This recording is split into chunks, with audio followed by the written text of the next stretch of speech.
Praveen tech tips ఇవాళ video వచ్చేసరికి tech news చిన్న రిక్వెస్ట్ అయితే ఛానల్ సబ్స్క్రైబ్ చేసుకుని bell icon press latest updates కోసం కంటెంట్ నచ్చింది మంచిగా అనిపించింది అంటే ఒక లైక్ అయితే పక్కా చేయండి.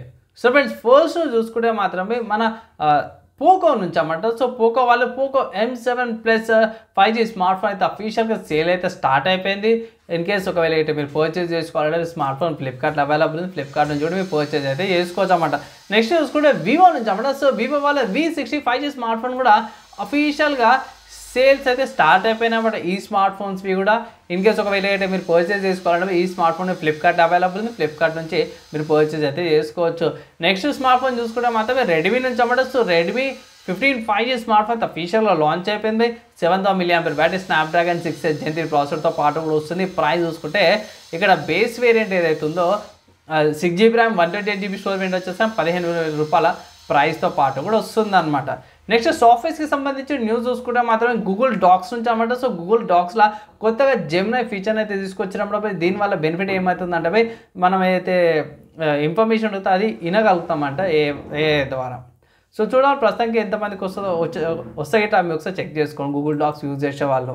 నెక్స్ట్ ఇంకో న్యూస్ చూసుకుంటే మాత్రం వైన్ నుంచి అన్నమాట. వైన్ 10.13 వర్జన్ అయితే తీసుకొచ్చారు. వైన్ ఏందని అంటే ఇది కంపాటబుల్ లేయర్ అనుకోవచ్చు లినక్స్లో విండోస్కి సంబంధించిన గేమ్స్ ఆడుకోవడానికి. ఇక్కడ దీంట్లో ఇది బెనిఫిట్ ఏమొచ్చిందంటే ఇక్కడ కంట్రోలర్స్ ఉంటాయి కదా, జాయ్స్టిక్స్ ట్యాబ్స్ అవి కంట్రోల్స్కి కొంచెం ఇంప్రూవ్మెంట్ వచ్చింది. OpenGL WOW64 ఇంప్రూవ్మెంట్ వచ్చింది అనమాట by. And also BCRYT library కూడా ఇంప్రూవ్మెంట్ అల్గోరిథం అయితే చేసిరన్నమాట బై. సో ఒకవేళ యూజ్ చేసే వాళ్ళు ఉంటే కొంచెం బెనిఫిట్ అయ్యే అవకాశం ఉంటుంది. నెక్స్ట్ చూసుకుంటే వర్చువల్ బాక్స్ నుంచి వర్చువల్ బాక్స్ 7.2 అయితే తీసుకొచ్చారు. దీంట్లో బెనిఫిట్ ఏంటన్నా అసలు వర్చువల్ బాక్స్ ఏంటంటే బై మీ సిస్టంలోనే ఇంకొక సిస్టమ్ యూజ్ చేసుకోవచ్చు. సో అట్లనే నేను లినక్స్ కానీ వేరే ఆపరేటింగ్ సిస్టమ్స్ కానీ టెస్టింగ్స్ అయితే చేస్తాను. సో ఇక్కడ దీంట్లో బెనిఫిట్ ఏమొచ్చిందంటే బై ARM ప్రాసెసర్లు ఉంటాయి కదా దానికి సపోర్ట్ తీసుకొచ్చారు.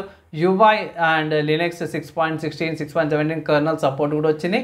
అండ్ యూఐలో కూడా కొన్ని చేంజెస్ అయితే చేశారు అనేసి అయితే ఇక్కడ మెన్షన్ చేశారు. అండ్ 3D యాక్సలరేషన్ ఏదైతుందో ఇంకొంచెం బెటర్గా ఎనేబుల్ చేసుకోవచ్చు అనేసి అయితే అప్డేట్ కూడా చేశారు అన్నమాట. నెక్స్ట్ హార్డ్వేర్కి సంబంధించిన న్యూస్ చూసుకుంటే మాత్రమే కలర్ఫుల్ నుంచి అన్నమాట. సో కలర్ఫుల్ అది షో ఆఫ్ చేసారు అన్నమాట లేకపోతే రివీల్ చేశారు అనుకోవచ్చు, లాంచ్ అనుకోవచ్చు. ఇక్కడ వీళ్ళది DDR5 ర్యామ్ సేవ్ అయితే 9600 మెగా ట్రాన్స్ఫర్ సెకండ్స్తో పాటు కూడా వస్తుంది అనేసి అయితే లాంచ్ చేసేది. Ryzen 9000X 3D సిస్టమ్స్కి కంపాటబుల్ అయ్యేటట్టు తీసుకొచ్చారు అన్నమాట. సో ఇక్కడ అది లాంచ్ అనుకోవచ్చు, నార్మల్ లాంచ్ అనుకోవచ్చు. సో అఫీషియల్ మార్కెట్లోకి వచ్చినాక అప్డేట్ అయితే చేస్తాను. నెక్స్ట్ న్యూస్ చూసుకుంటే మాత్రమే ఇది గేమింగ్ అండ్ హార్డ్వేర్ న్యూస్ అనుకోవచ్చు. ఎందుకంటే ఎన్విడియా వాళ్ళది కొలాబరేషన్ అనుకోవచ్చు బండిల్ ఇస్తారు అన్నమాట. ఎన్విడియా వాళ్ళది RTX 5070 సిరీస్ గ్రాఫిక్ కార్డులు ఏవైతే Borderlands 4 గేమ్తో పాటు కూడా కంపాటబుల్ ఉంది. ఇక్కడ లిమిటెడ్ టైం పీరియడ్ ఉంది. Borderlands 4 స్టాండర్డ్ ఎడిషన్ ఏదైతే ఉందో purchase of qualification RTX 5090 5080 5070 Ti 5070 desktop systems ఏవైతే డెస్క్టాప్ కానీ గ్రాఫిక్ కార్డు కానీ ల్యాప్టాప్స్ ఏవైనా like 5090 5080 laptop 5070 Ti laptop 5070 laptops మీద ఇవి మీరు అన్వైల్ చేసుకోవచ్చు అనేసి అయితే అప్డేట్ అయితే చేసినాం. ఎట్లా చేసుకోవాలి ఏం చేసుకోవాలి అనేసి ఇన్ఫర్మేషన్ లేదు. సో బండిల్తో పాటు కూడా వచ్చే అవకాశం ఉన్నట్టుంది. సో చూడండి ఇప్పుడు కొనుక్కుంటే ఇట్లా కొనుక్కొని చెక్ చేయండి ఒకసారి. నెక్స్ట్ గేమింగ్కి సంబంధించి చూసుకుంటే స్టీమ్లో COMIX ZERO గేమ్ ఏదైతే ఉందో మీకు డెమో అవైలబుల్ ఉందన్నమాట. ఇన్ కేస్ ఒకవేళ ఇట్లా ఈ గేమ్ ట్రై చేయాలంటే కామిక్స్ బేస్లో బాగుంది. క్యారెక్టర్ స్టోరీ నాకు బాగానే నచ్చింది. ఒక కామిక్ స్ట్రిప్లా ఒక గేమ్ ఆడితే ఎలా ఉంటుందనే కాన్సెప్ట్ మీద తీసుకొచ్చి రమ్మడపై. సో సిస్టమ్ రిక్వైర్మెంట్స్ అయితే తక్కువనే ఉన్నాయి. అండ్ ఇక్కడ నేను డౌన్లోడ్ చేసి చెక్ చేసినప్పుడు అయితే 1.8 GB download size demo version అన్నమాట. సో డెమో డౌన్లోడ్ చేసి మీరు ఆడుకోవచ్చు అనమాట. అండ్ ఇవి ఇవాళ నా tech news, game news and hardware and software సంబంధించిన న్యూస్లో అన్నమాట. నచ్చింది మంచి అనిపించింది అంటే మాత్రం లైక్ అండ్ షేర్ చేయండి. నెక్స్ట్ వీడియోలో కలుసుకుందాం.